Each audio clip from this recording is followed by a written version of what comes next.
avant que Chiroma ne sorte du gouvernement, Biya et lui s'étaient entendus sur le fait qu'au bout du compte, ils allaient se partager le pouvoir. Je recommence.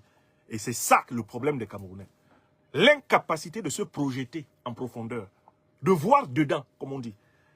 La lettre de Djokam Tchameni, écrite depuis sa soi-disant prison, révèle le vrai projet pour lequel on a demandé à Chiroma d'aller simuler, singer, imiter, ressembler à l'opposition.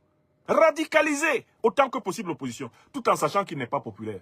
On savait que ça n'ira pas quelque part. Et on savait qu'à un moment donné, on allait l'extirper tranquillement de la scène politique, le mettre à un endroit où ses propres partisans vont constater qu'il ne peut plus rien faire et renoncer à la lutte. Donc la lettre, de Djokam Tchameni, révèle que ce qui les intéresse, c'est le partage du pouvoir avec Paul Biya.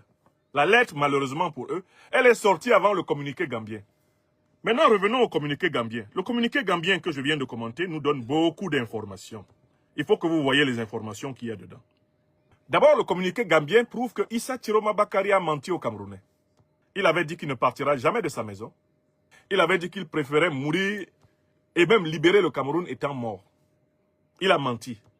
Puisque, avec l'accord des forces de Biya, il est sorti de chez lui, il est allé au Nigeria et le voilà en Gambie.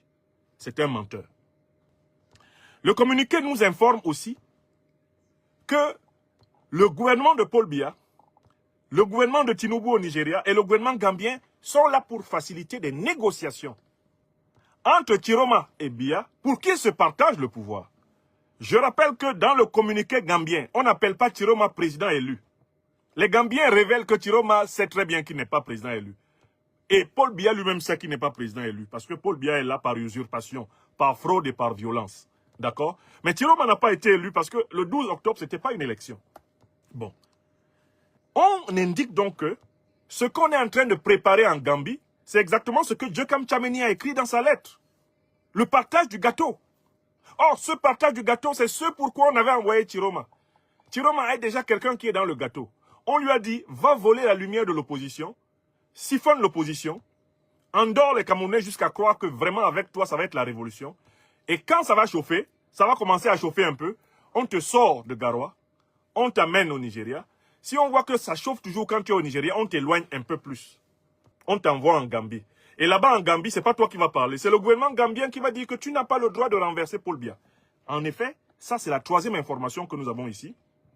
The government of the Gambia reaffirms its commitment to the sovereignty and territorial integrity of all EU members. C'est-à-dire que le gouvernement de Gambie informe les partisans de Chiroma que Chiroma qui est là ne fait plus rien. Il ne peut plus rien faire contre le régime de Paul Biya.